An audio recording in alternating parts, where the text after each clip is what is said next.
Bismillahirrahmanirrahim. Assalamualaikum warahmatullahi wabarakatuh. Alhamdulillahilladzi hadana lihada wa ma kunna linahtadiya laula an hadana Allah. Asyhadu an la ilaha illallah wahdahu la syarikalah wa asyhadu anna sayyidana Muhammadan abduhu wa rasuluh. Allahumma faqihna fid din wa 'allimna ta'wil. Ibunda rahimani wa rahimakumullah, kita awali dengan senantiasa bersyukur kepada Allah Subhanahu wa taala sebagai bentuk pengakuan kita sebagai seorang hamba dan kebutuhan kita terhadap inayahnya Allah tabaraka wa taala. Kemudian berselawat kepada Rasulullah sallallahu alaihi wasallam. Allahumma shalli ala Muhammad wa ala ali Muhammad. Mudah-mudahan kita selaku umatnya, tentunya dengan mengikuti sunnah-sunnahnya Rasulullah, kita mendapatkan syafaatnya di yaumil mahsyar kala. Amin ya rabbal alamin. Baik, kita lanjutkan materi kita, yakni surah Al-Adiyat. Ayat ke afala ya'lamu ya. Oke, kita awali majelis ini dengan kalimat basmalah. Bismillahirrahmanirrahim. Nah, sebelum kita masuk ayat ini, kita coba lihat ke atas dulu ayat sebelumnya ya, di mana Allah Subhanahu wa taala menjelaskan kepada kita semua bahwa banyak manusia yang sangat ingkar kepada Allah Subhanahu wa taala, dan anehnya dia sadar dengan pengingkaran tersebut. Dia sadar dengan kemaksiatan yang dia lakukan. Kemudian setelahnya Allah Subhanahu wa taala menjelaskan di antara sebab kenapa seseorang itu kufur kepada Allah Subhanahu wa taala, sadar akan dosa tapi tetap dia lakukan, maka jawabnya karena cintanya terhadap harta sangat berlebihan. Nah, pada ayat ini Allah mengingatkan kepada mereka yang selama ini masih bersikap seperti itu atau masih kufur dengan nikmat Allah, di mana Allah menyatakan afala ya'lamu idza bu'sira ma fil qubur. Baik, kita mulai.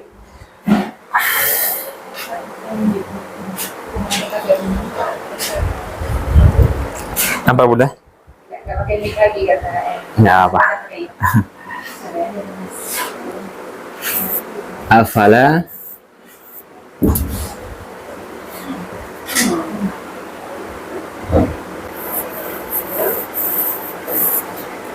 ya'lamu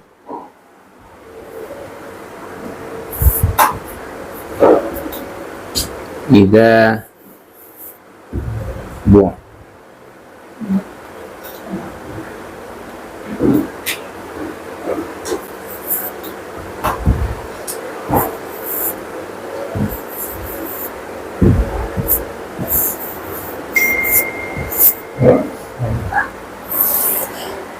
ayat ke 9. Baik. Afala, maka tidakkah,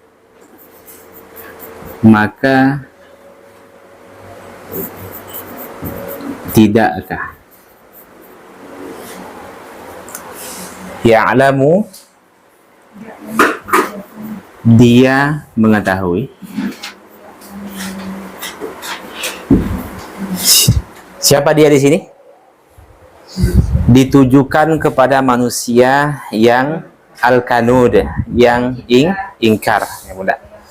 Atau orang yang berlebihan cinta terhadap dunia, atau orang yang mengutamakan kehidupan dunia dibandingkan dengan kehidupan akhirat. Nah, ayat ini ditujukan kepada mereka. Maka tidakkah dia mengetahui idza, apabila bu'thira, dibongkar, atau juga bisa diterjemahkan dibangkitkan.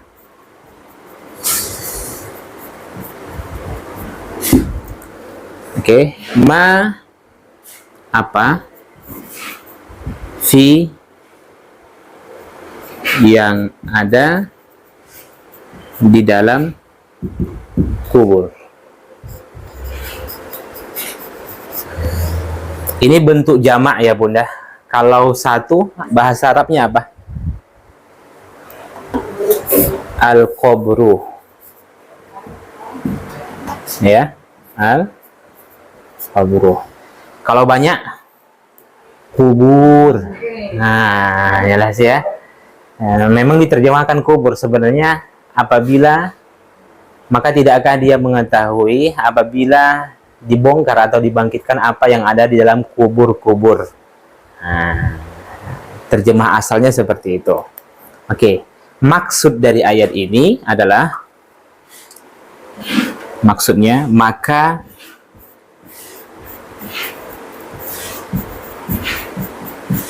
tidakkah dia mengetahui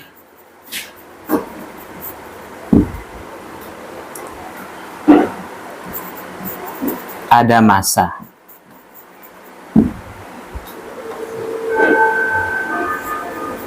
semua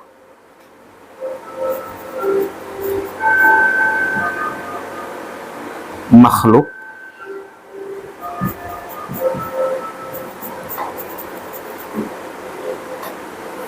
akan dibangkitkan dari alam kuburnya, dari alam kubur mereka,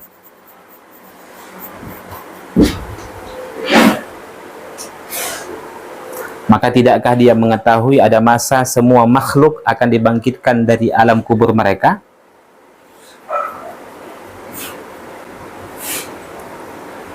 dan dibongkar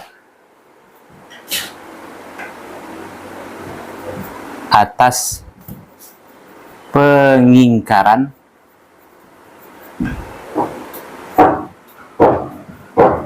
dan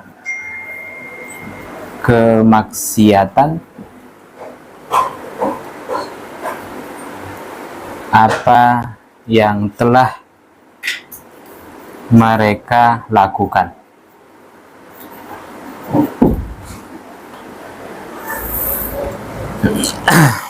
Nah, saya ulang kembali, maksud dari ayat ini adalah, maka tidakkah dia mengetahui ada masa semua makhluk akan dibangkitkan dari alam kubur mereka dan dibongkar atas pengingkaran dan kemaksiatan apa yang telah mereka lakukan.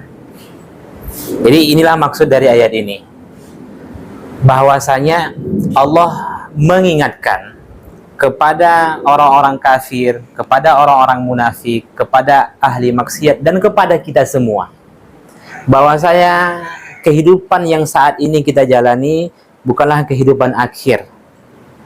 Nah, setelah kita mati bukan berarti kehidupan selesai, tapi ada masa nanti semua kita yang telah mati ini akan dibangkitkan dari alam kubur. Maka ditampakkanlah semua atas pengingkaran-pengingkaran yang dilakukan oleh manusia. Untuk apa? Untuk dihisab dan diberi balasan oleh Allah Subhanahu wa ta'ala. Maka ibunda rahimani wa rahimakumullah, pentingnya kita menanamkan keimanan kita itu tentang hari kiamat. Hari kiamat ini rukun iman yang keberapa? Percaya kepada hari kiamat. Nah, rukun iman yang kelima. Itulah sebabnya kalau kita menelaah kenapa di juz amma itu surahnya umumnya tergolong surah Makkiyah. Nah, umumnya tergolong surah Makkiyah, ya kan, juz amma. Dan di dalam juz amma itu umumnya selalu bercerita tentang hari kiamat. Nanti Bunda kalau baca juz 30, juz 29, dan juz 28, itu berulang-ulang kali Allah Subhanahu wa ta'ala menceritakan tentang hari kiamat. Kenapa? Karena penduduk Mekah itu notabene-nya, latar belakang mereka itu, mereka tidak percaya dengan hari pembalasan. dengan hari kiamat. Sehingga ayat ini terus diulang oleh Allah Subhanahu wa taala. Maka mereka menganggap atas apa saja yang mereka lakukan dalam hidup ini itu tidak akan dibalas. Ketika mereka sudah mati, jasad mereka bersatu dengan tanah, hancur, tulang belulang mereka juga hancur, ya sudah, kehidupan telah selesai. Ya, tidak ada lagi yang namanya hari kebangkitan. Nah, jelas. Nah, sehingga kita lihat di juz 30, juz 29, juz 28, umumnya itu bercerita tentang hari kiamat. Nanti akan kita pahami, begitu masuk surah selanjutnya cerita tentang hari kiamat.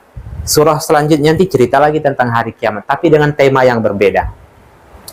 Jadi seakan-akan Allah ingin menanamkan atau mengetuk pintu hati kita, Bunda, supaya jangan sampai ada sedikit pun di dalam hati ini keraguan tentang hari pembalasan. Seseorang, andai saja dia tidak percaya dengan hari kebangkitan, pasti hidup sesuka hati, hidup sewenang-wenang, iya kan? Kenapa? Ya karena tidak ada hari pembalasan. Atau seseorang saja, atau seseorang ragu saja, ragu dia dengan hari kebangkitan, hari pembalasan, pasti hidupnya lalai.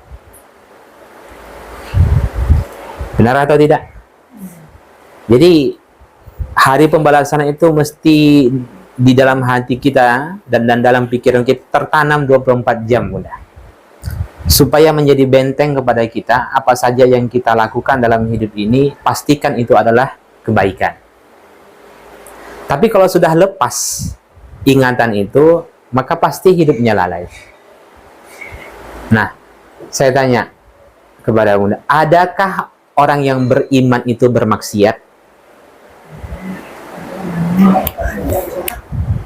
Saya tanya, apakah orang yang beriman itu bermaksiat? Adakah ada orang yang beriman tapi dia bermaksiat? Jawabnya tidak ada. Jawabnya tidak ada. Kalau dia mengumpat, kalau dia mencuri, pasti imannya itu dia buang. Nggak akan mungkin orang melakukan dosa imannya ada. Pasti imannya itu dia buang. Sama halnya seperti ini, Bunda. Saya logikakan. Ada seorang anak yang normal, sehat, tapi dia dengan tega membunuh kedua orang tuanya. Apakah anak itu kita katakan dia tidak berakal? Tidak kan? Tapi dia sedang tidak menggunakan akalnya. Wala yajtami'us suh wal iman fil qalbi abada. Kata Nabi, tidak akan bersatu di dalam hati seorang hamba itu antara iman dengan kekikiran. Antara kekikiran dengan iman. Kalau sudah dia melakukan, umpamanya Bunda, ini sendal, dia menyuri sendal itu, pasti dia buang imannya. Iya kan? Pasti dia buang imannya, baru dia mau mencuri sendal itu. Jelas ya? Nah, jadi kesimpulannya apa? Allah mengingatkan kepada kita semua, bukan hanya kepada orang-orang kafir saja, bukan hanya kepada orang-orang yang ingkar saja, tapi kepada kita semua, bahwasanya hari kebangkitan itu, hari pembalasan itu pasti akan terjadi. Ada masa di mana semua kita akan dibangkitkan dari alam kubur. Entahkah dia mati dalam keadaan dibakar, tenggelam, pasti dia akan dibangkitkan sesuai dengan caranya Allah Subhanahu wa taala. Jangan sampai kita, oh enaklah ya orang yang dibakar itu nggak ada siksa kubur ya. Nah, atau orang yang tenggelam nggak ada siksa kubur. Yang disiksa itu adalah ruhnya. Sekilas kita melihat Buddha, sekilas kita melihat orang kafir itu mati dalam keadaan tenang, tapi sesungguhnya nyawa mereka itu tersiksa. Walau taro idh yatawaffal ladina kafarul malaikatu yatribuna wujuhahum wa adbarahum wa dhuku adzabal hariq. Allah katakan dalam surah As-Sajdah, seandainya engkau melihat Muhammad, kata Allah, idh yatawaffal ladina kafarul malaikah, ketika malaikat mematikan atau mencabut nyawanya orang-orang kafir, Yadribuna wujuhahum. Maka engkau akan melihat apa? Malaikat itu akan memukul wajah mereka, wa adbarahum, punggung mereka, wa dzuqu adzabal hariq, dan malaikat itu pun sambil mengatakan, rasakanlah siksa neraka yang amat pedih. Tapi kan Nabi Muhammad tidak bisa melihat itu, Bunda. Andai kata Allah, walau taro, seandainya. Kenapa Allah rahasiakan? Kenapa enggak orang-orang yang berdosa itu mati dalam keadaan wajahnya bonyok gitu kan, hitam gitu kan? Maka tidak ada lagi ujian keimanan. Coba kalau kita melihat orang yang mati, tiba-tiba wajahnya bonyok, punggungnya bonyok dan lain sebagainya. Oh, ini karena kafir, ini karena banyak dosanya. Maka semua manusia akan memeluk agama Islam. Kenapa? Karena sudah nampak secara zahir, Bunda. Nah, maka tidak ada lagi ujian keimanan. Iya kan? Nah, jadi tanamkan itu bahwasanya hari kebangkitan itu pasti akan terjadi. Nah, sebelum ini kita mengenal yang namanya istilah tiupan sangkakala pertama. Ya kan? Ketika ditiup sangkakala pertama, maka matilah seluruh makhluk. Setelah itu ditiuplah sangkakala kedua. Nah, maka hiduplah seluruh makhluk. Abu Hurairah mengatakan jarak antara tiupan pertama dengan tiupan sangkakala yang kedua itu 40. Nah, 40. Sahabat-sahabat pun saat itu bertanya kepada Abu Hurairah, Bunda. Sama seperti Bunda bertanya. Ini 40 apa wahai Abu Hurairah? Yang jelas-jelas lah ngomong. Ica-icanya seperti itulah. Nah, ya kan. 40 hari, 40 bulan, atau 40 tahun. Apa yang dijawab oleh Abu Hurairah? Abaitu. Aku tidak bisa memastikan. Karena Nabi pun tidak bisa memastikan. Nah, jelas ya Bunda. Hanya 40. Kita nggak tahu 40 apa. Nah, apakah 40 tahun? Apakah 40 hari? Atau 40 bulan? Tapi enak lah ya Ustaz, orang yang hidup di akhir zaman itu sedikit siksanya. Enggak, bukan seperti itu. Kan kasihan orang yang mati pada masa anak-anak Nabi Adam kan, disiksa sampai di kiamat gitu, ratusan ribu tahun gitu kan. Tapi orang yang mati di akhir zaman, kalau dia disebut 40 hari, berarti cuma 40 hari dia. Bukan seperti itu. Menurut hitungan Allah. Jelas. Ya. Malaikat turun ke langit, turun dari langit menuju bumi. Ya kan, kemudian dia mengatur segala urusan makhluk yang ada di bumi, naik lagi ke langit menghadap Allah. Khamsina alfasanah mimma ta'uddun. Apa kata Allah? 1000 tahun menurut hitungan kalian. Berarti kalau kita turun dari langit menuju bumi, naik lagi ke langit, sampai menghadap Allah itu 1000 tahun. Paham ya udah? Nah, menurut hitungan kalian. Nah, dari situlah bahwasanya satu hari itu di akhirat sama seperti 1000 tahun di dunia.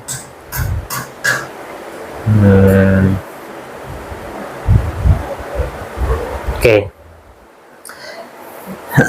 Nah, apa saja akan dibongkar, Bunda? Segala apa saja amal yang kita lakukan dalam hidup ini akan ditampakkan oleh Allah Subhanahu wa Ta'ala. Apa yang kita rasakan ketika Allah mengatakan hal yang demikian?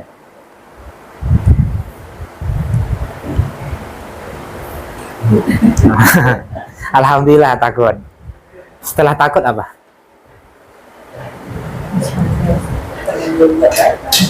Pastikan setiap apa saja yang kita lakukan dalam hidup ini baik. Jadi sebenarnya Allah ingin mengetuk pintu hati kita supaya muncul rasa takut itu. Dari rasa takut itu sehingga kita tunduk patuh kepada Allah Subhanahu wa taala. Seringkali Allah itu mengungkapkan sesuatu dengan cara menakut-nakuti. Tujuannya apa? Supaya kita berhenti dari maksiat, ya kan? Wan nazi'ati gharqa. Demi malaikat yang mencabut nyawa dengan keras. Wan nasyitati nashta. Demi malaikat yang mencabut nyawa dengan lembut. Berarti ada malaikat yang mencabut nyawa dengan keras, ada malaikat yang mencabut nyawa dengan lembut. Kita pilih yang mana? Kita pilih nyawa kita dicabut dengan lemah lembut atau dipaksa? Di mana Rasulullah SAW mengatakan, ketika orang yang beriman itu mati, orang yang beriman, yang benar imannya, maka malaikat akan duduk di samping kepala orang yang calon mati itu, ya kan, di samping kepala kanan. Dan malaikat itu pun mengatakan, ya ayyatuhan nafsu at-thayyibah. Atau di dalam riwayat lain Nabi mengatakan, ya ayyatuhan nafsul mutmainnah, wahai jiwa yang baik atau wahai jiwa yang tenang, irji'i ila maghfiratim minallahi wa ridwan, kata Nabi. Maka malaikat itu pun akan menyeru, kembalilah menuju ampunan Tuhanmu dan ridhonya. Nah, sambil, kalau tadi malaikat mencabut nyawa orang-orang kafir itu apa? Sambil mengatakan, rasakanlah siksa neraka. Tapi kalau orang yang beriman apa? Disambut mesra oleh malaikat. Keluarlah menuju ampunan Tuhanmu dan ridhonya. Maka keluarlah nyawa itu dari jasadnya, kata Nabi, seperti tetesan air yang keluar dari mulut ceret. Ini udah. Air kita tumpahkan, gimana? Ringan nggak? Itulah nyawa orang-orang yang beriman. Sekarang kita milih mana? Milih mati dalam keadaan dicabut nyawa dengan lemah lembut atau kasar, ya kan? Itu menentukan dengan amal yang kita lakukan semasa di ini, ya. Nggak cukup dengan pingin lemah lembut, tapi amalnya nihil, ya kan? Saya cinta kepada Allah. Pertanyaan, apakah Allah cinta denganmu? Jangan-jangan cinta bertepuk. Gampangnya kalau kita ingin melihat kedudukan kita di sisi Allah, kedudukan kita nanti di saat menjelang kematian, di alam kubur, di alam mahsyar, maka lihat bagaimana kamu menetapkan Allah pada saat ini. Paham udah? Bagaimana kedudukan Allah di sisimu? Sebenarnya apa yang kamu prioritaskan dalam hidup ini? Seakan-akan kan begitu, Bunda. Apakah Allah yang kamu prioritaskan atau tidak? Kalau ternyata Allah itu yang di nomor dua kan, berarti kita pun nanti akan di nomor dua kan. Begitu saja simpelnya, Bunda. Pilih ngaji atau tidur siang?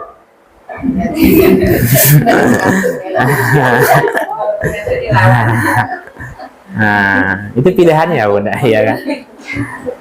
Ya. Jelas ya? Oke. Jadi Allah ingatkan, Allah ancam orang-orang yang ingkar. Tidakkah dia mengetahui bahwa ada masa di mana semua makhluk akan dibangkitkan dari alam kuburnya dan ditampakkan semua amal perbuatannya, Bunda. Oke. Jelas. Nah, sekarang kita lanjutkan ayat ke 10.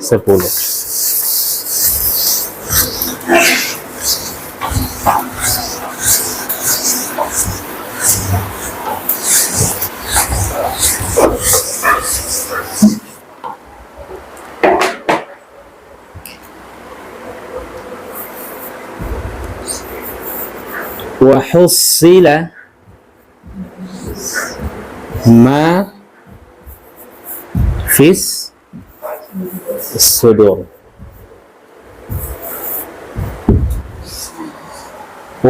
dan husila ditampakkan ma apa yang ada di dalam sudur, dada. Satu apa? As-sadru. Iya, benar. Apa maksudnya? Bahwa ternyata Bunda, bukan amalan zohir saja yang ditampakkan nanti di hadapan manusia dan dihisab oleh Allah, bahkan sampai apa saja yang tersimpan di dalam hati kita. Pahamnya Bunda? Itu juga akan ditampakkan di hadapan seluruh makhluk dan dihisab oleh Allah. Jelas? Sekarang muncul pertanyaan, apakah amalan hati itu dihisab oleh Allah?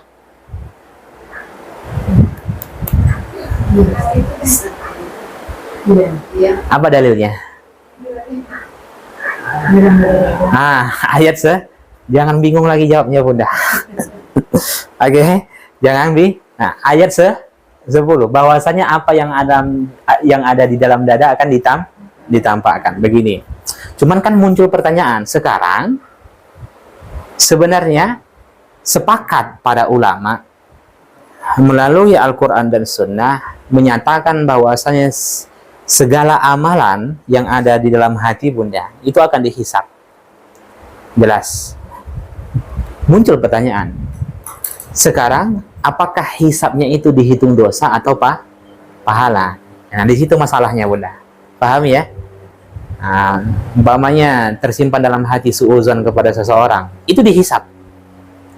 Niat berbuat baik dihisab, niat berbuat buruk dihisab. Cuman muncul pertanyaan, apakah nanti hisabnya itu dihitung pahala atau hisabnya dihitung dosa? Maka dalam hal ini saya mengutip pendapat Syekh Al-Utsaimin. Beliau mengatakan begini, ada beberapa catatan apakah amalan hati itu dihitung pahala atau dosa. Pertama, jika hati murni kufur,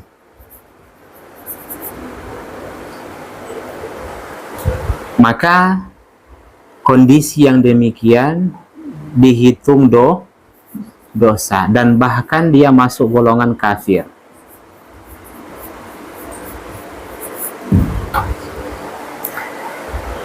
Tidak beriman pada rukun iman yang 6, paham ya? Atau salah satunya saja, maka dia berdosa dan masuk golongan kafir Bunda. Jelas. Saya berikan contoh. Seseorang yang meninggalkan sholat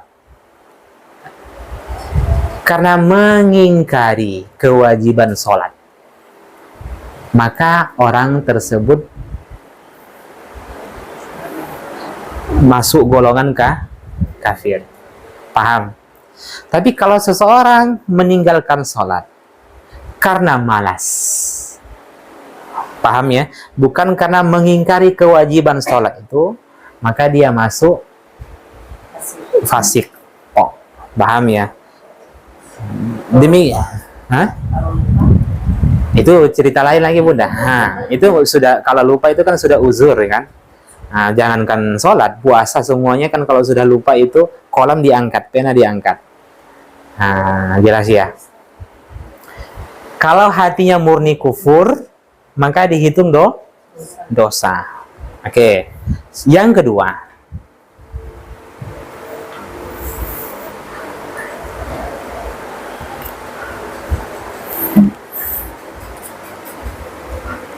Niat beramal soleh.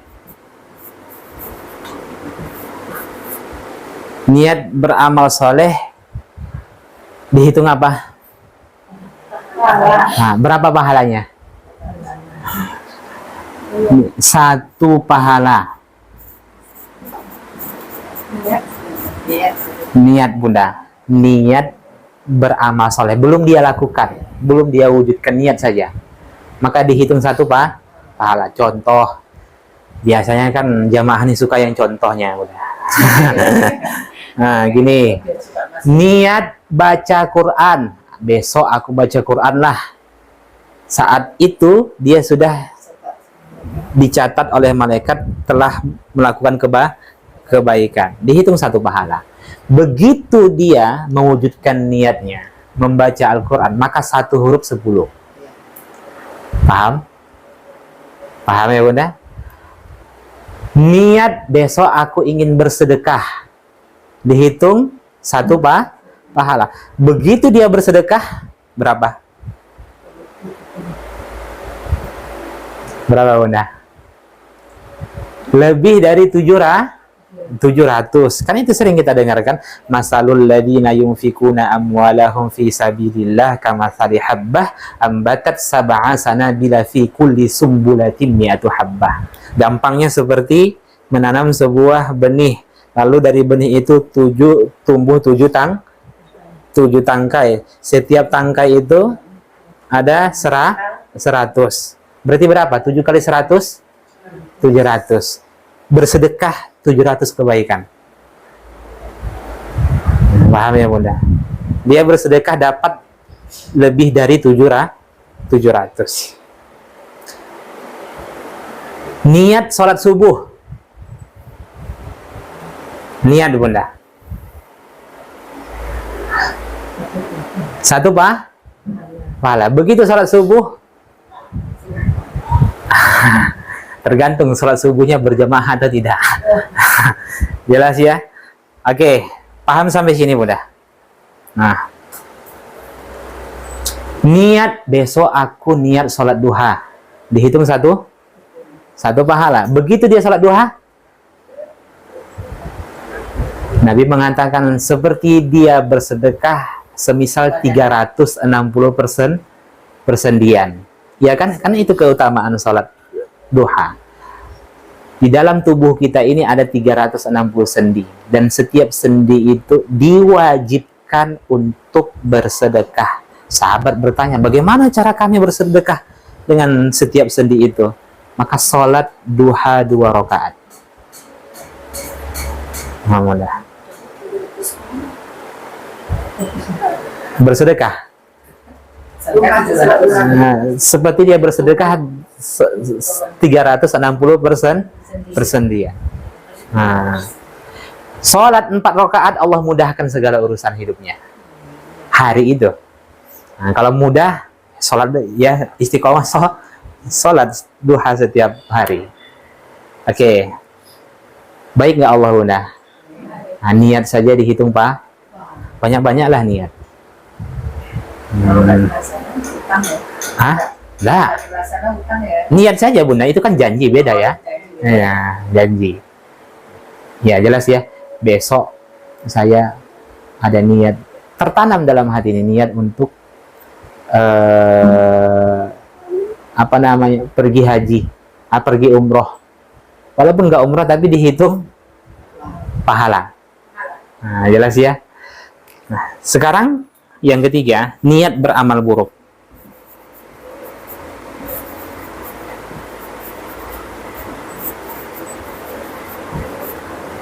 Nah, ini ada beberapa catatan. Pertama, Bunda, kalau niat beramal buruk dihitung dosa? Besok aku mau reunian sama si Fulan gitu kan. Aku balaslah setiap apa yang telah dia lakukan selama ini gitu kan. Paham ya Bunda? Mau balas perbuatan di mana tahu dia dulu masa sekolah dibully sering kan. Sekarang dia sudah kaya. Nah, sudah senang. Besok ku balas lah. Kira-kira dihitung apa tuh? Nah, lihat ada beberapa catatan. Lihat, penting nih. Jika dia tinggalkan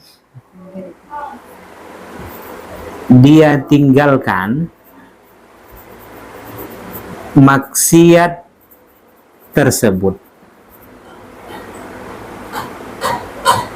karena Allah,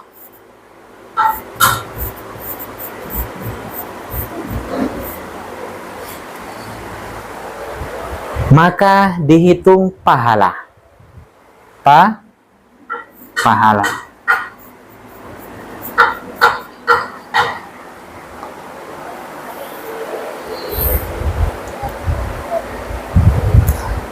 Dia tinggalkan maksiat tersebut karena Allah, dihitung pahala.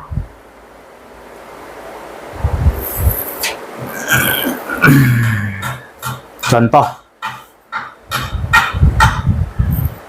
besok saya mencuri. Itu kan niat Bunda. Ketika besok harinya tiba, dia tidak jadi mencuri. Tapi di dalam hatinya tertanam, dia tidak jadi mencuri itu karena apa? Karena takut kepada Allah Subhanahu wa Ta'ala. Maka dihitunglah niatnya itu sebagai pahala. Jelas. Yang kedua, dia meninggalkan maksiat.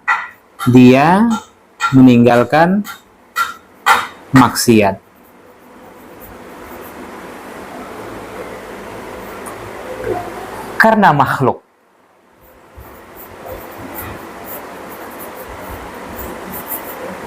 Kira-kira dihitung apa? Jawaban sementara dulu Bunda.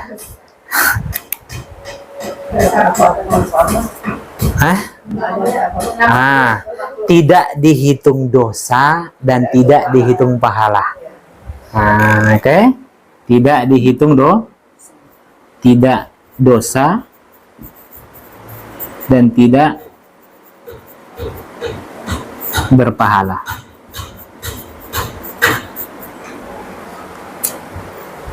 Paham perbedaannya? Begini, saya niat untuk mencuri besok, tapi dia tinggalkan kenapa? Bukan karena Allah, tapi karena makhluk. Takut sama makhluk. Atau contoh misal yang lain supaya lebih mudah, ingin membalas perbuatan buruk seseorang, tapi karena berhubung orang lain banyak, ya kan, maka dia tidak jadi melakukannya. Paham ya? Itu apa? Dia tidak berdosa dan tidak mendapatkan pahala. Bisa karena malu, atau takutlah dianggap jahat, ya kan? Boleh-boleh aja. Intinya itu boleh-boleh aja seperti itu. Maksudnya? Ya, niat berbuat buruk. Iya, misalnya karena takut sama seseorang aja, terus kita nggak jadi melakukan yang buruk tadi itu. Iya, boleh-boleh saja, tapi kan rugi, tidak dihitung pahala. Iya. Dan tidak berdosa. Tidak dicatat dosa dan tidak dicatat pahala. Berarti kapan niat itu dicatat pahala? Karena Allah. Ada orang yang minum khamar, sebenarnya dia minum khamar bukan karena Allah, tapi karena memang dia tidak suka. Ada kan? Tidak suka dengan khamar. Ada orang yang menjudi, ada orang yang tidak bermain judi, tapi bukan karena Allah, tapi karena memang nggak suka dia berjudi. Iya kan? Apakah itu dihitung pahala? Tidak. Maka penting itu benar. Penting itu bahwasanya niat itu penting. Jelas ya? Ibadah itu, satu ibadah bisa berbagai macam niat. Ikhlas, riya, sum'ah, ujub. Innamal a'malu binniyah. Dan ibadah itu apa? Bergantung dengan niat. Sesungguhnya amal itu bergantung pada niatnya. Apa sebenarnya niatnya dalam beribadah itu? Maka hati-hati dalam menggunakan hati. Hati-hati dalam menggunakan hati. Jelas. Oke, yang ketiga. Tapi yang ini, Bunda, bedakan. Bertekad. Paham ya? Bertekad.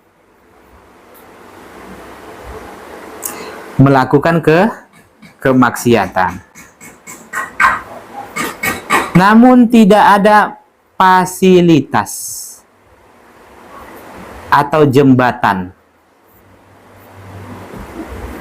untuk melakukan perbuatan maksiat tersebut, maka dihitung dosa.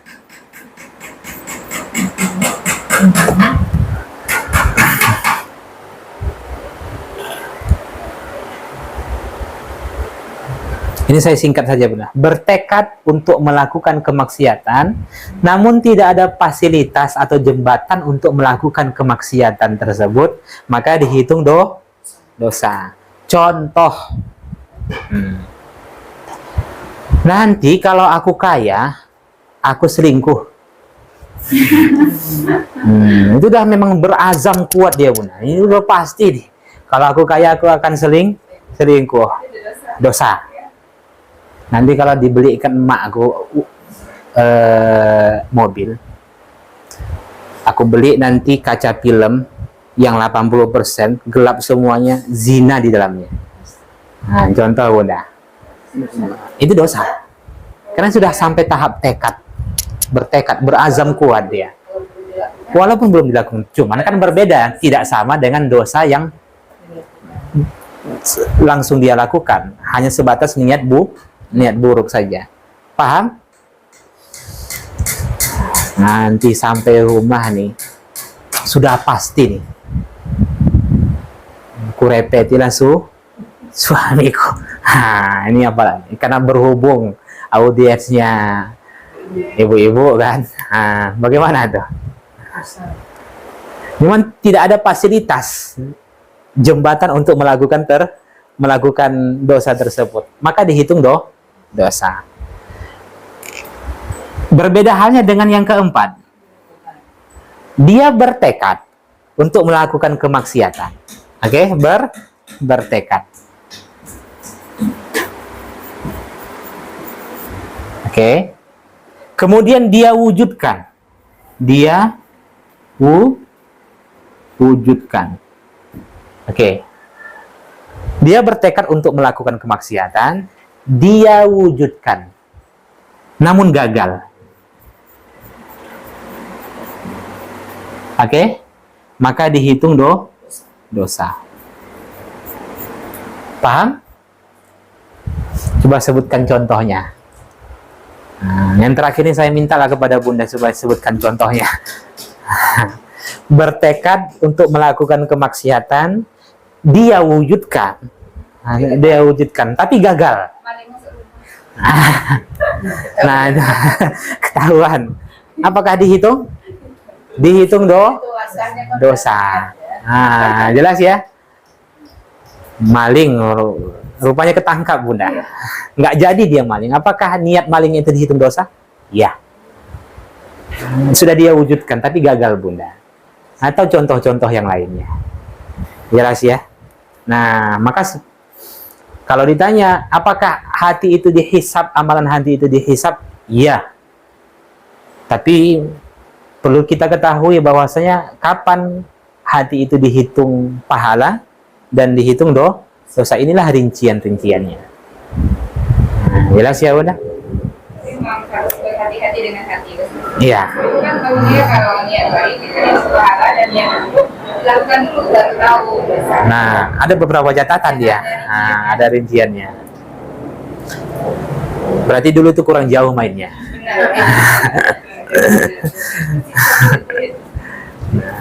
Nah, jadi subhanallah, Bunda.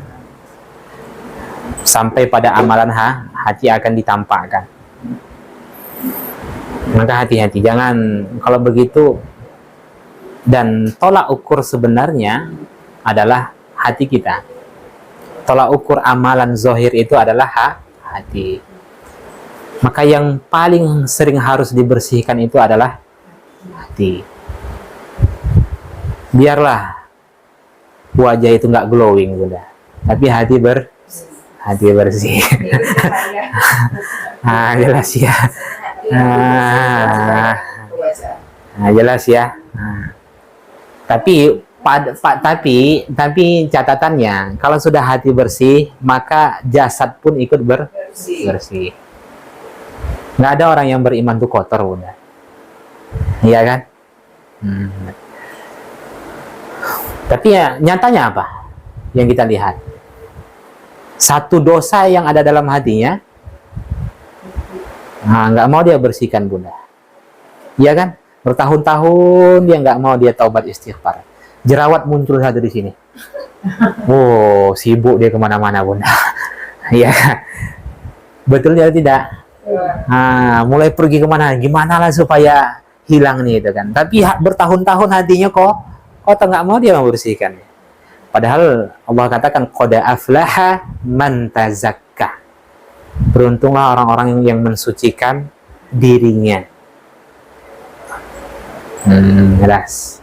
Orang yang masuk surga itu adalah orang yang hatinya bersih, yang disambut mesra oleh Allah tatkala menjelang kematiannya, orang yang hatinya bersih, yang mutmainnah. Mana ukur ya hatinya bersih atau enggak membersihkan? Ya. Kita tahu hati bersih itu.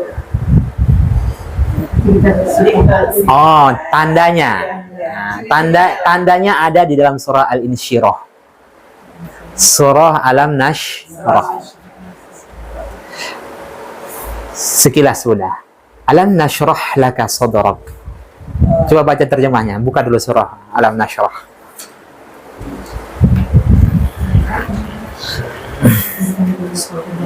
Dapat? Coba baca terjemahnya ayat pertama. Setelah, coba kita dengarkan, Bunda. Kuat, Bunda? Bukankah kami telah melapangkan dadamu, Muhammad? Oke, yang pertama apa? Allah, salah satu nikmat yang Allah karuniakan kepada Nabi Muhammad apa? Dada Nabi dilapangkan. Dada Nabi dilapangkan itu dengan cara dua hal. Pertama dengan hissi, yang kedua dengan ma'nawi. Hissi itu apa artinya? Dada Nabi dibelah. Jantungnya dicuci dengan air zam-zam, kemudian dikembalikan ke tempat semula. 3 kali. 3 kali, Bunda. Adapun maknawi apa? Allah mudahkan bagi Nabi untuk mengamalkan seluruh syariat Islam. Itu maksudnya. Oke, itu nikmat dulu yang pertama. Yang kedua,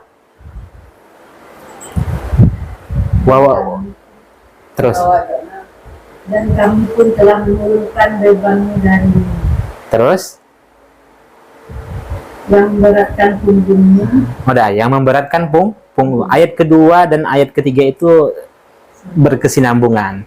Maksudnya Allah telah mengangkat dosa-dosa Nabi Muhammad SAW baik di masa lalu dan akan datang. Itu maksudnya. Yang memberatkan punggung Nabi. Muncul pertanyaan, kenapa ya dosa itu Allah katakan seperti memberatkan punggung? Bunda, kalau mau sholat subuh, taruh nih beras 10 kilo di punggung, gimana?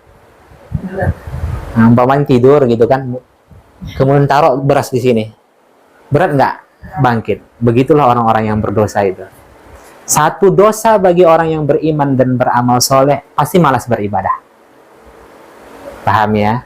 Maka terjawablah sudah, karena dosa Nabi diangkat oleh Allah, dada Nabi dilapangkan, maka mudah bagi Nabi menjalankan seluruh syariat Islam. Iya kan? Sekarang muncul pertanyaannya, apa tanda hati itu bersih? Iya kan, muncul pertanyaan. Jawabnya adalah apa? Haus dengan ibadah. Haus dengan ibadah, Bunda. Tapi begitu kalau dia sholat subuh malah sholat, Begitu dia sholat maghrib, malas sholat sunnah, ya kan? Setelah sholat sunnah malas zikir, setelah zikir malas berdoa, berarti hatinya sempit. Paham ya? Nah, gampangnya seperti itu. Kalau itu saja, karena di akhir ayat itu, surah itu apa yang Allah katakan? Fa'idha faraghta fansab. Apabila engkau telah selesai dengan satu urusan Muhammad, maka kerjakanlah urusan yang lain. Apabila engkau telah selesai melaksanakan satu ibadah, maka kerjakan ibadah yang lainnya.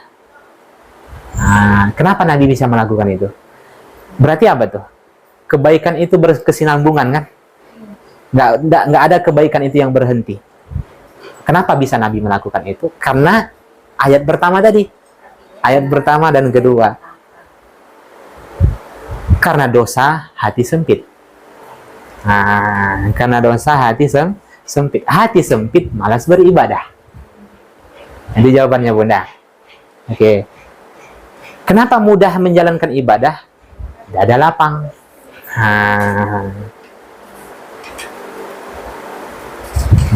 Jelas ya Bunda? Bangkit untuk sholat subuh susahnya nggak ampun, tapi bangkit untuk nonton bola mudah, ya kan? Begadang untuk nonton bola sama begadang sholat tahajud dengan qiyamul lail, Bunda, mana yang paling mudah? Kalau bapak-bapak. Nah, kalau ada orang yang sampai pada tahap titik itu gitu, begadang nonton bola dia mampu, tapi begadang untuk qiyamul lail tidak mampu, berarti hati kotor.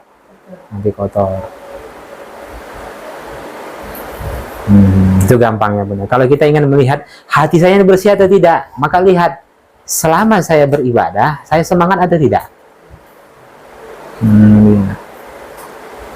Kadang ada orang kan siap sholat, siap ibadah, tidur.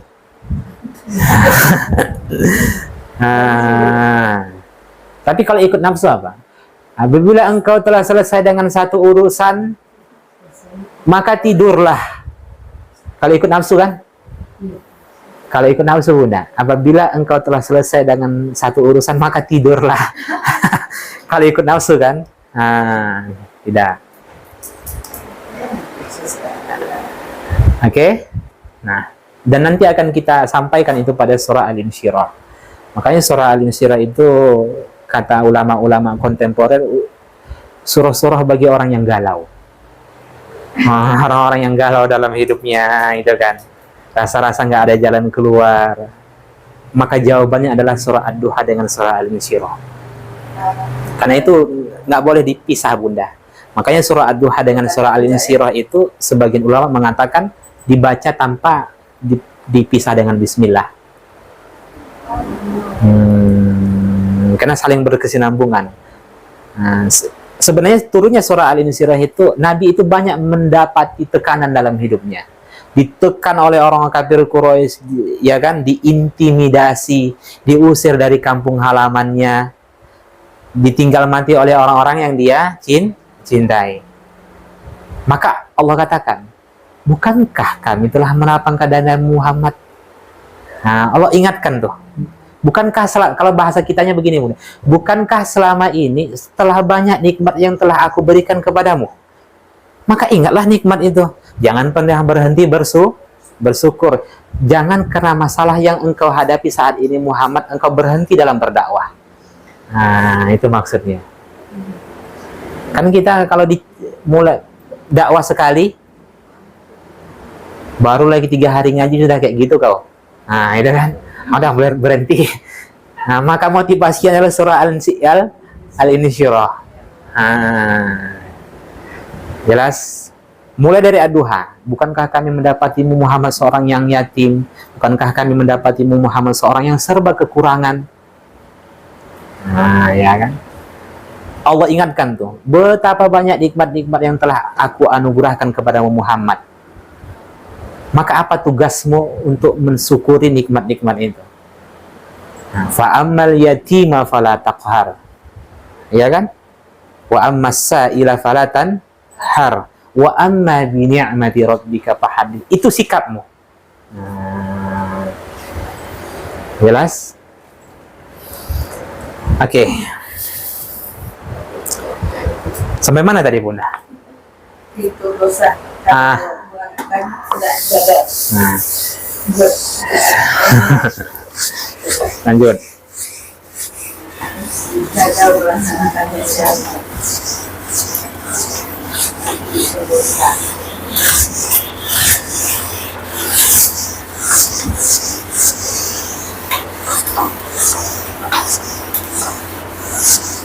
Kadang orang baru sekali dapat ujian Bunda, udah oyong dia kan.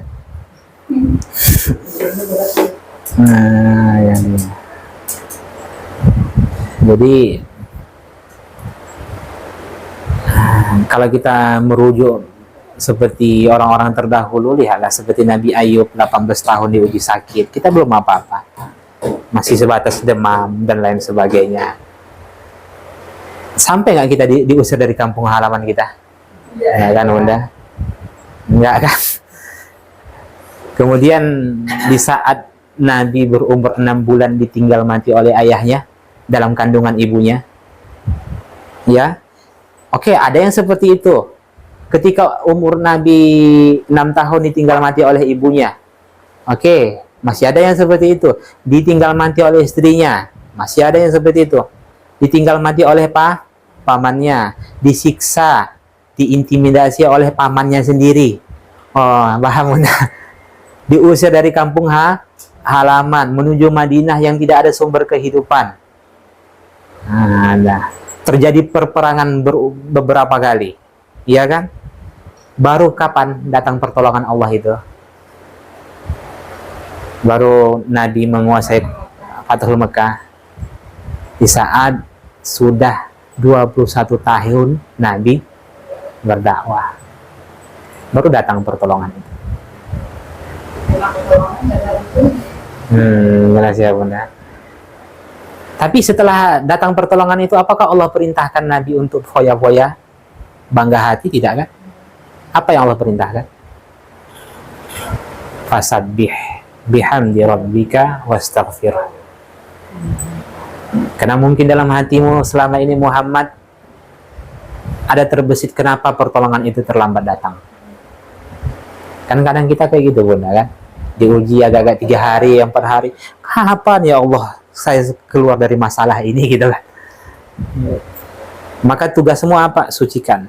Jangan pernah engkau sandarkan keburukan kepada Allah. Nah, jelas ya Bunda. Nah, oke, lanjut. Inna rabbahum bihim yauma idzin la khabir.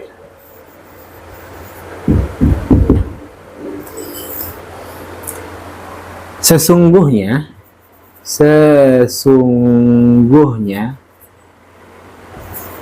Tuhan mereka, Allah maksudnya, bihim, dengan mereka atau keadaan mereka, yauma idzin, pada hari itu, la khabir, benar mengetahui. Kalau terjemah bebasnya apa? Sesungguhnya Tuhan mereka pada hari itu benar-benar maha mengetahui. Begini, di antara sifat-sifat Allah yang husna, ada di antara sifat-sifat Allah itu Al-Alim dan Al-Khabir. Iya kan? Nah, di antara sifat-sifat Allah yang husna, ada sifat Allah Al-Alim dan Al-Khabir. Al-Alim dan Al-Khabir ini maknanya adalah maha mengetahui. Oke. Di mana perbedaannya? Muncul pertanyaan, di mana perbedaannya? Al-Alim, Allah mengetahui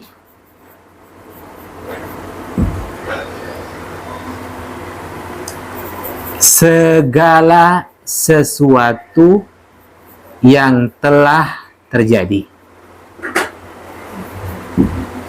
Allah mengetahui segala sesuatu yang telah terjadi.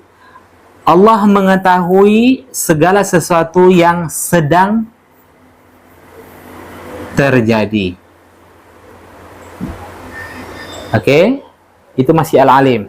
Allah mengetahui segala sesuatu yang akan terjadi. Yang keempat, Allah mengetahui segala sesuatu yang tidak terjadi andai kata terjadi. Paham, Bunda? Allah mengetahui segala sesuatu yang telah terjadi, paham? Nah, kalau kita ingin tahu betapa lemahnya kita, Bunda ingat nggak semua dengan masa lalu Bunda? Hah? Secara detail? Enggak. Jangankan itu, yang sekarang aja yang sedang terjadi, coba ulangi apa yang saya sampaikan Bunda. Nah, iya kan? Nah, jelas ya. Yang sedang aja, apalagi yang lalu, gitu kan? Yang tetap ingat perempuan itu janji suami lah. Tapi kalau ada kejadian buruk itu kan kok lebih mudah ingat ya daripada yang mudah ingat. Kejadian-kejadian Yang agak buruk itu kan lebih lama nempelnya dapat. nah, berarti itu hikmah Bunda. Itu anugerah Allah. Supaya apa? Tidak benar. Nah, supaya kita bisa memuhasabah, introspeksi. Apakah taubat saya sejauh ini sudah benar? Nah, paham ya Bunda? Dengan ingat-ingat itu, maka kita terus mengintrospeksi taubat kita. Jelas ya? Itu hikmah. Nah, yang akan terjadi, yang sedang terjadi, yang akan terjadi, yang tidak terjadi andai kata terjadi. Paham? Saya ingin mencelakakan seseorang, tapi tak jadi. Allah pun tahu itu Bunda. Iya kan? Orang lain tidak tahu kan? Tapi Allah tahu. Itu jelas ya. Nah, sedangkan Al-Khabir, Allah Maha mengetahui segala sesuatu dengan detail atau terperinci. Kalau dalam bahasa kita, makanya ada terjemahnya Allah Maha Teliti. Ada yang terjemahnya di situ? Iya. Nah, Allah Maha Teliti. Nah, segala sesuatu dengan detail dan terperinci. Sampai pada tahap pada tahap yang dirahasiakan.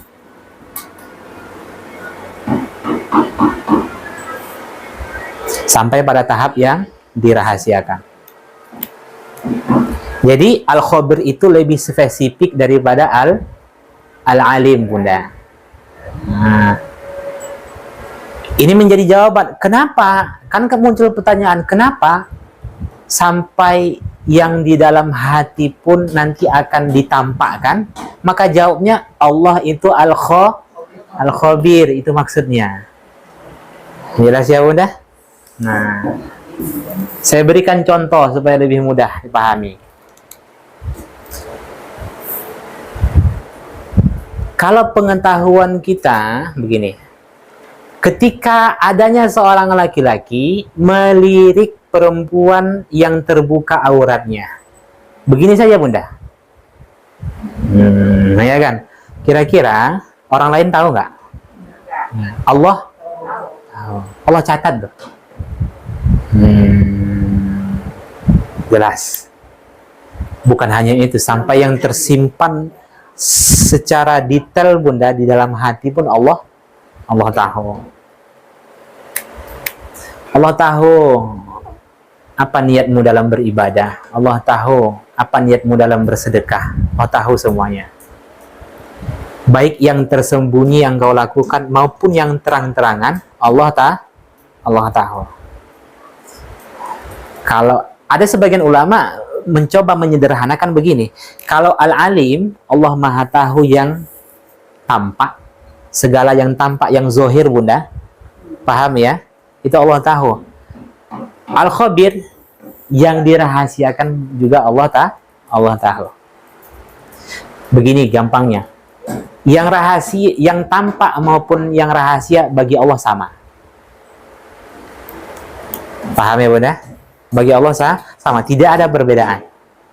Kalau kita nggak tahu apa yang di balik dinding ini kan. Nah, begitu lemahnya kita. Di balik dinding ini mungkin kita tidak tahu. Tidak tahu. Allah tahu. Paham? Oh, kalau begitu, apa yang bisa kita ambil pengajarannya?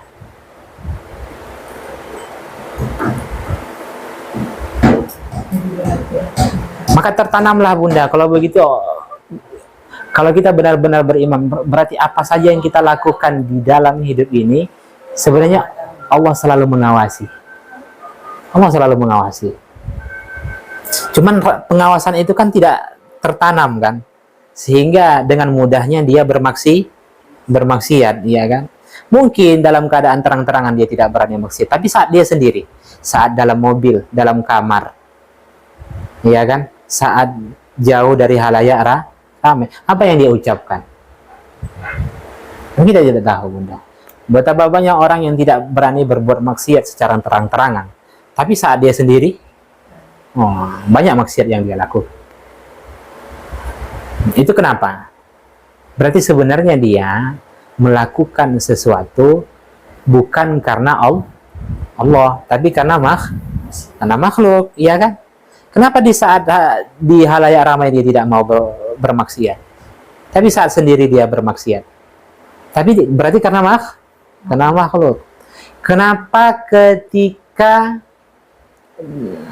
di depan teman-temannya, di depan guru-gurunya, begitu indah dan begitu bagus bacaan Al-Qur'annya, tapi saat baca Quran di rumah sendiri gimana?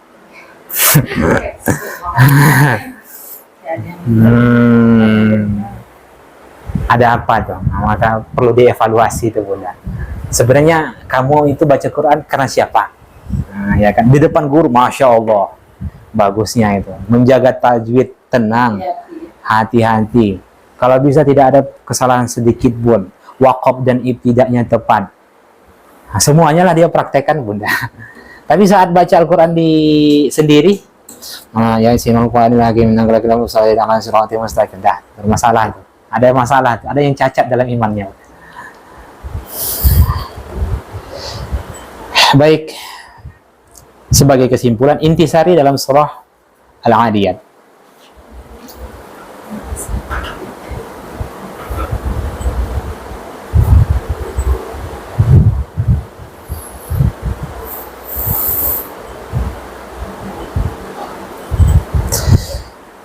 Pertama, Al-Quran seringkali dalam memberikan penjelasan, Al-Quran seringkali dalam memberikan penjelasan didahului dengan ilustrasi dan tanda tanya.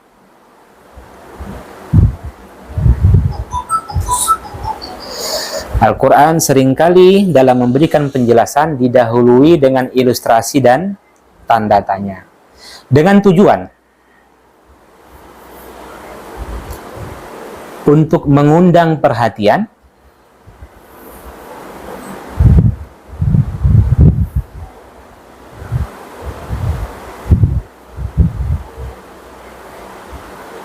seperti ayat-ayat di atas.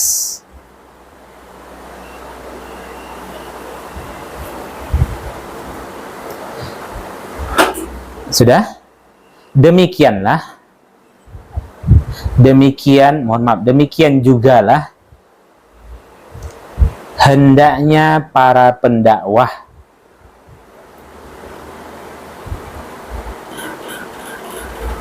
ketika ingin menyampaikan nasihatnya.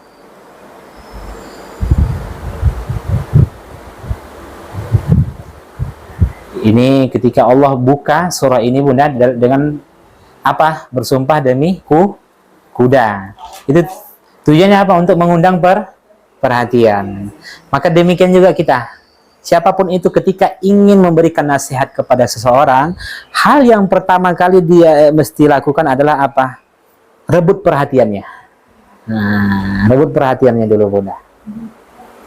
Jangan sampai dia mendengarkan kita dalam keadaan beraktivitas seperti main handphone atau lagi fokus dengan urusan-urusan lain, akhirnya nasihat itu tidak sampai. Jadi undang dulu perhatiannya. Ya. Yang kedua,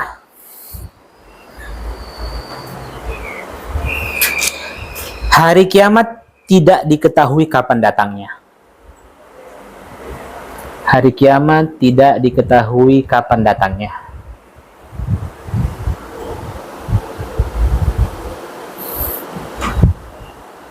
Karena itu,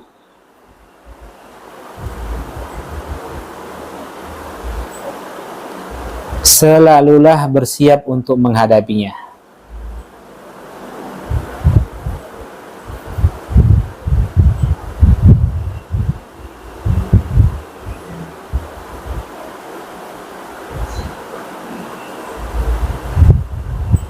Yang ketiga, kufur nikmat adalah sifat tercela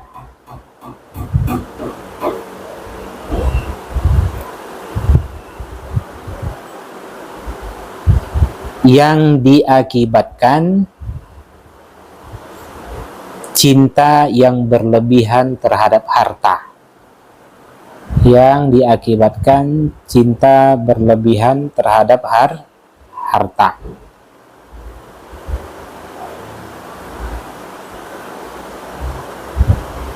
Yang keempat, mencintai harta adalah naluri manusia. Mencintai harta adalah naluri manusia.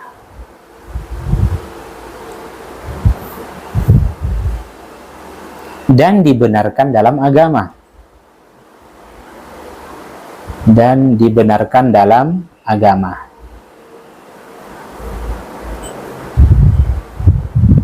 Yang dicela adalah cintanya yang meluap-luap terhadap harta. Yang dicela adalah cintanya yang meluap-luap terhadap harta. Bukan tidak boleh mencintai harta, Bunda. Yang dikecam apa? Meluap, berlebihan, terlampau. Yang kelima, terakhir, semua yang tampak dan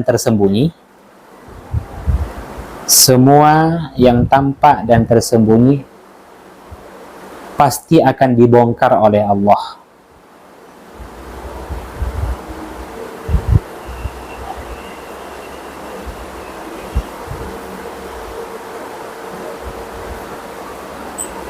Kelak di hari kiamat.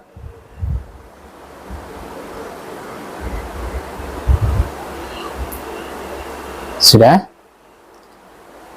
Hal itulah yang menjadi sebab setelah manusia dibangkitkan,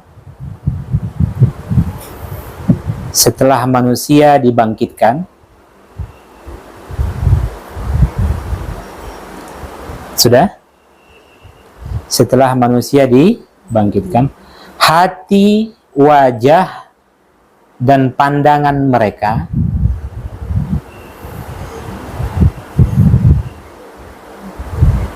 menampakkan aura ketakutan.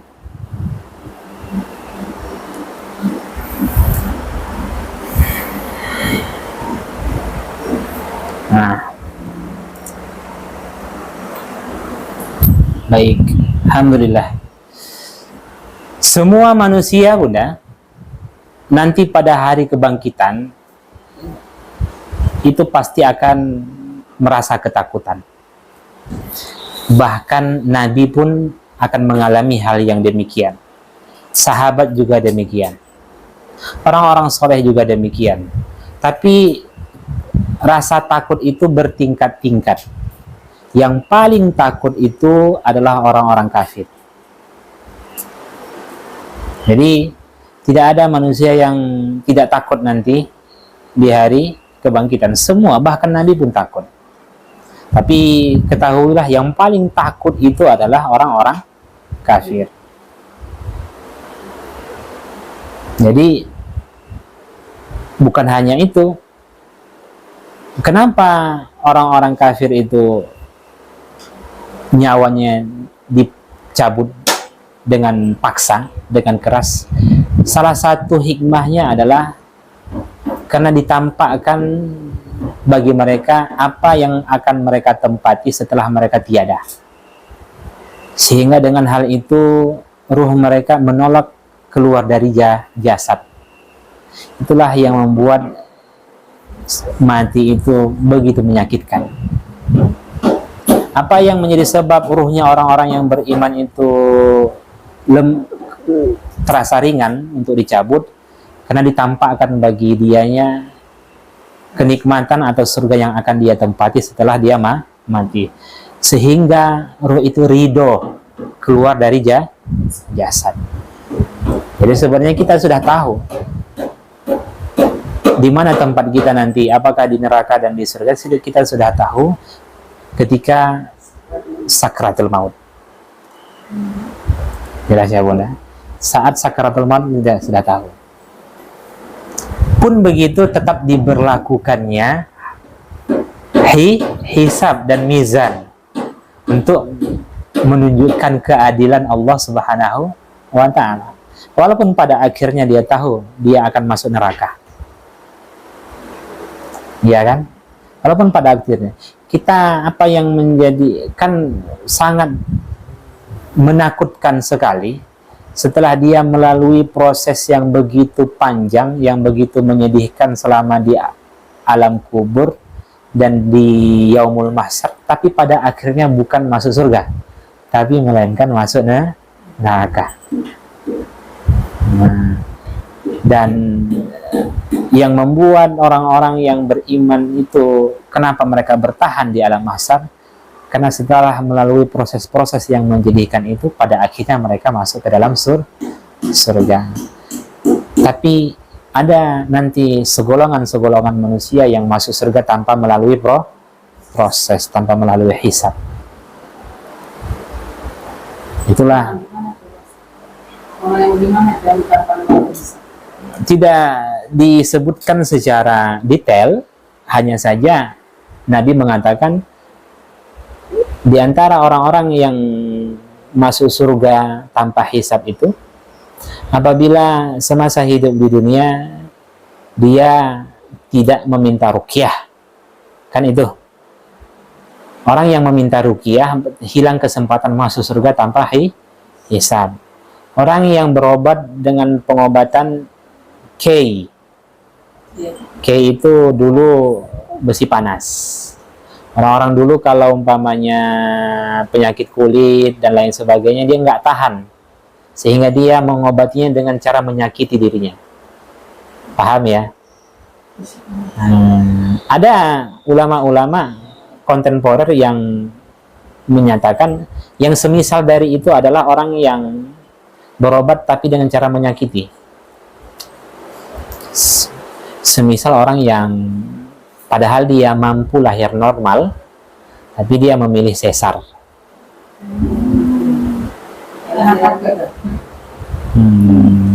Berbeda halnya kalau dia tidak bisa normal ya. Tapi itu kan menyakiti. Akhirnya apa? Sepanjang hidupnya dia merasakan dampak dari sesar itu kan. Artinya apa? Mulai lemah tubuhnya, sikit-sikit mulai kontak gitu kan, karena jahitan itu dan lain sebagainya. Kecuali kalau dia memang diponis dokter tidak bisa normal. Semisal itulah Bunda, orang-orang yang berobat tapi solusinya adalah dengan cara menyakiti, padahal ada solusi-solusi yang lain. Nah, itu dia. Apalagi termasuk orang-orang yang meramal nasibnya.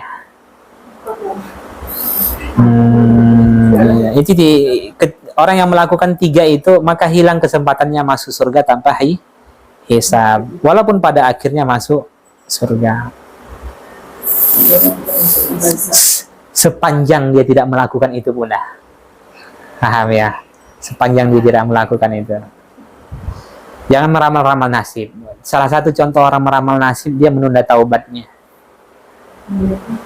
Kenapa dia menunda taubatnya? Karena dia menyangka bahwasanya lama lagi dia mati, ya kan?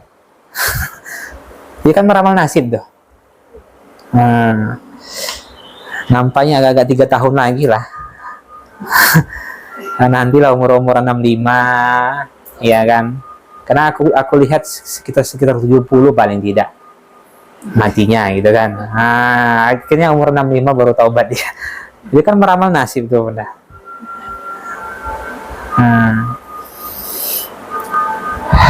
Ada yang tanyakan?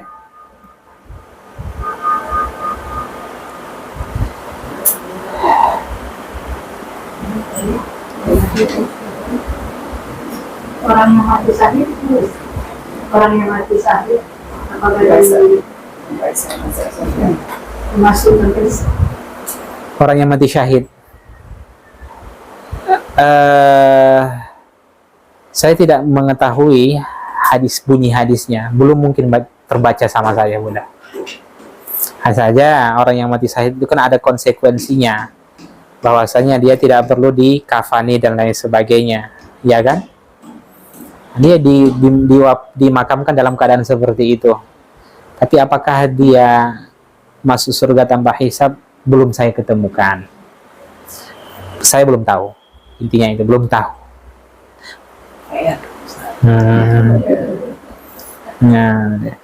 Insya Allah kita mana Nabi 70.000 golongan setiap, banyak Bunda, 70.000 golongan, 70.000 golongan, 70.000 golongan. Habis nanti 70.000 golongan masuk surga tanpa hisab, masuk 70.000 lagi. Mudah-mudahan di antara 70.000 itu kita tidak merasakan yang namanya panas terik 1 mil di atas kepala matahari, tidak mandi keringat, ya kan? Ya, dengan apalagi tidak merasakan pedihnya lamanya antri untuk dihisab, ya kan? Waja'a rabbuka wal malaku saffan, dan pada saat dibangkitkan manusia itu datanglah Tuhanmu, waja'a rabbuka wal malaku saffan, dan malaikat-malaikat berbaris-baris. Nanti ketika sudah berlakunya hari kebangkitan, manusia digiring ke padang mahsyar. Allah perintahkan malaikat akan menyusun sop sesuai dengan lapisan langit. Setiap langit ini kan ada penghuninya. Penghuni itu adalah malaikat. Dan setiap langit itu ada malaikat-malaikat. Maka Allah nanti akan perintahkan nanti di Yaumul Mahsyar untuk menyusun sop. Untuk apa? Untuk siap menerima titah. Apa yang akan malaikat lakukan kepada manusia? Hai Malik, kamu ke neraka. Hai Ridwan, kamu ke surga. Hai kamu malaikat pencatat amal ke sana. Laporan apa namanya? Siap, kayak macam apa Bunda? Orang apel sebelum tugas security gitu kan. Siap dulu, rapat dulu. Kemudian waji'a rabbuka, dan di dalam hadis Nabi mengatakan Allah datang pada saat itu dalam bentuk cahaya seperti bulan purnama. hanya dalam bentuk cahaya. Kenapa Allah tidak menampakkan wujud aslinya? Wujud aslinya Allah hanya akan Allah tampakkan ketika di dalam surga. Nah, di alam mahsyar tak ada yang bisa melihat Allah. Kapan kita bisa melihat Allah? Ketika di dalam surga. Saat itu waji'a yauma idzin bi jahannam. Maka saat itu didatangkanlah pada hari itu neraka Jahannam. Yauma idzi yatadzakkarul insan wa anna lahu dzikra. Sadarlah manusia saat itu. Tapi apalah daya, tak lagi berguna penyesalan. Sudah nampak depan mata guna itu neraka gitu kan. Ya Allah, benar ternyata ya benar ternyata yang adanya neraka itu. Selama ini kami meragukannya. Yaqulu ya laitani qaddamtu, andailah dahulu aku melakukan untuk hidupku ini. Itulah penyesalan orang-orang nanti. Andailah dahulu aku melakukan untuk hidupku ini. Apa maksudnya? Hidupku ini kapan tuh? Itu yang ya, tapi itu dikatakan di alam mahsyar. Berarti selama ini banyak orang menyangka apa yang dilakukan di dunia bukan untuk kehidupan sebenarnya. Paham kan? Nah, tadi ya. Jadi ternyata inilah hidupku sesungguhnya. Iya, kenapa? Karena itulah kehidupan abadi kan. Nah, tidak akan merasakan yang namanya kematian. Iya kan? Dia hidup selama-lamanya. Apakah dia menerima siksa atau mendapatkan nikmat? Ada orang-orang yang masuk ke dalam neraka, kemudian Allah hukum sesuai jenis kedurhakaannya, kemudian dia dimasukkan ke dalam surga, dicuci di dalam sungai-sungai surga, maka tumbuhlah dia seperti tumbuh-tumbuhan. Coba bayangkan menanam benih, muncul tunas, ya kan? Seperti itulah kondisi manusia ketika dia gosong di neraka, kemudian dimasukkan ke dalam surga. Dan itu Allah sampaikan di dalam surah Al-Mutaffifin, Allah sampaikan di dalam surah At-Takwir, Allah sampaikan. Jadi secara detail Allah menjelaskan hal yang demikian. Baik, ada lagi?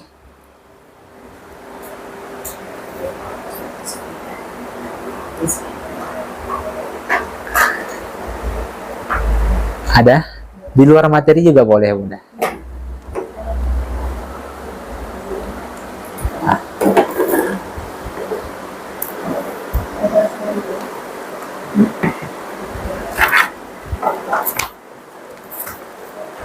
Baik, kalau tidak ada, barakallahu fikum jami'an. Kita tutup dengan doa kafaratul majlis. Subhanakallahumma bihamdik, nasyhadu an la ilaha illa anta, nastaghfiruka wa natubu ilaik. Assalamualaikum warahmatullahi wabarakatuh.